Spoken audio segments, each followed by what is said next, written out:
Selamat pagi, hari ini adalah hari Sabtu 23 Agustus tahun 2025. Kita akan bersama merenungkan firman Tuhan dari Lukas 11 ayat 37 sampai 54 yang demikian. Lukas pasal 11 ayat 37 sampai 54, demikianlah firman Tuhan. Ketika Yesus selesai mengajar, seorang Farisi mengundang dia untuk makan di rumahnya. Maka masuklah ia ke rumah itu, lalu duduk makan. Orang Farisi itu melihat hal itu dan ia heran, karena Yesus tidak mencuci tangannya sebelum makan. Tetapi Tuhan berkata kepadanya, "Kamu orang-orang Farisi, kamu membersihkan bagian luar dari cawan dan pinggan, tetapi bagian dalammu penuh rampasan dan kejahatan. Hai orang-orang bodoh, bukankah Dia yang menjadikan bagian luar, Dia juga yang menjadikan bagian dalam? Akan tetapi, berikanlah isinya sebagai sedekah dan sesungguhnya semuanya akan menjadi bersih bagimu. Tetapi celakalah kamu, hai orang-orang Farisi, sebab kamu membayar persepuluhan dari selasih, inggu dan segala jenis sayuran, tetapi kamu mengabaikan keadilan dan kasih Allah. Yang satu harus dilakukan dan yang lain jangan diabaikan. Celakalah kamu, hai orang-orang Farisi, sebab kamu suka duduk di tempat terdepan di rumah ibadat dan suka menerima penghormatan di pasar. Celakalah kamu, sebab kamu sama seperti kubur yang tidak memakai tanda, orang-orang yang berjalan di atasnya tidak mengetahuinya."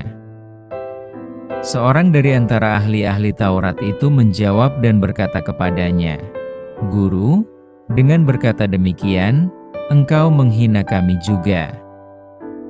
Tetapi ia menjawab, "Celakalah kamu juga, hai ahli-ahli Taurat, sebab kamu meletakkan beban-beban yang tak terpikul pada orang. Tetapi kamu sendiri tidak menyentuh beban itu dengan satu jari pun. Celakalah kamu, sebab kamu membangun makam nabi-nabi, tetapi nenek moyangmu telah membunuh mereka. Dengan demikian kamu mengaku bahwa kamu membenarkan perbuatan-perbuatan nenek moyangmu, sebab mereka telah membunuh nabi-nabi itu dan kamu membangun makamnya. Sebab itu hikmat Allah berkata, Aku akan mengutus kepada mereka nabi-nabi dan rasul-rasul dan separuh dari antara nabi-nabi dan rasul-rasul itu akan mereka bunuh dan mereka aniaya.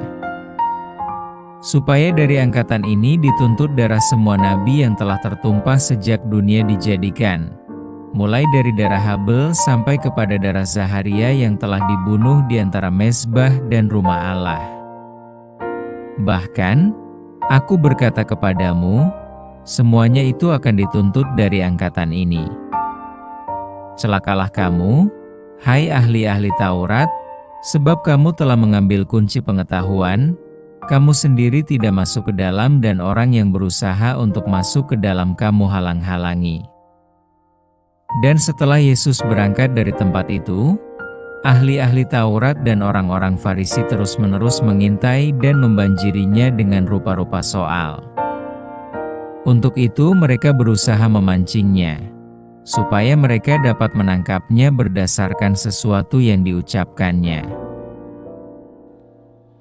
Tema yang kita akan renungkan adalah nyata dalam keseharian. Ada istilah NATO, yang adalah kependekan dari No Action Talk Only. Ini sebutan untuk orang-orang yang sering hanya bisa berbicara, tetapi tidak melakukan apa yang ia ucapkan. Di dalam Kamus Besar Bahasa Indonesia, orang seperti itu disebut munafik.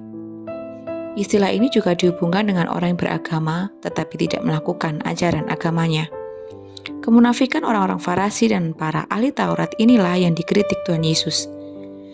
Diceritakan saat itu, mulanya mereka mengkritik Tuhan Yesus karena tidak mencuci tangan sebelum makan, seperti kebiasaan umumnya atau sesuai dengan hukum kemurnian.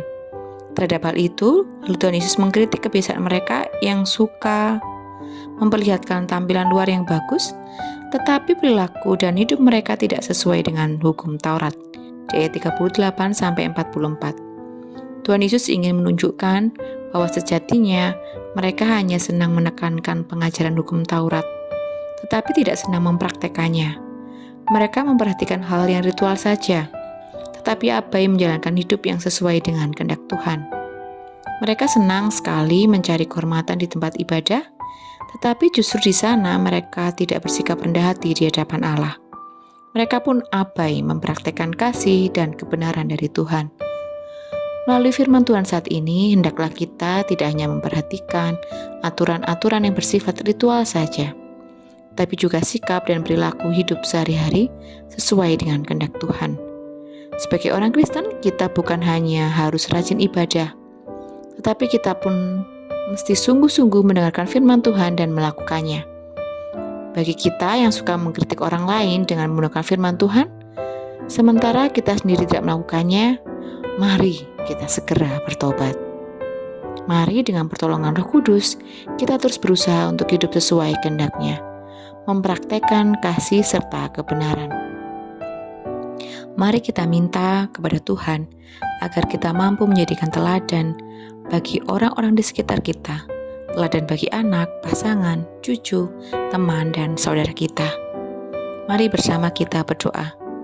Tuhan Yesus, terima kasih untuk firman-Mu yang indah di pagi ini. Mampukan kami Tuhan untuk pulih rendah hati di hadapan-Mu. Kami mohon ampun jika selama ini Tuhan, kami munafik. Kami sering dengar firman-Mu, kami sering memperkatakan firman-Mu, tapi kami tidak melakukan dalam kehidupan kami sehari-hari. Kami juga belum mampu menjadi teladan yang baik bagi pasangan kami, bagi anak, cucu, teman, saudara kami. Untuk waktu ke depan Tuhan, mampukan kami untuk boleh sungguh-sungguh mendengar firman-Mu dan melakukannya dalam kehidupan kami sehari-hari. Sehingga perkataan, pikiran, dan perbuatan kami konsisten seturut dengan kehendak-Mu. Kami percaya Tuhan, Kau selalu pegang tangan kami, mata kami, dan kaki kami, untuk kami terus berada dalam jalan terang kasih-Mu. Di dalam nama Tuhan Yesus, kami berdoa dan mengucap syukur. Haleluya. Amin. Selamat beraktivitas. Tuhan Yesus memberkati.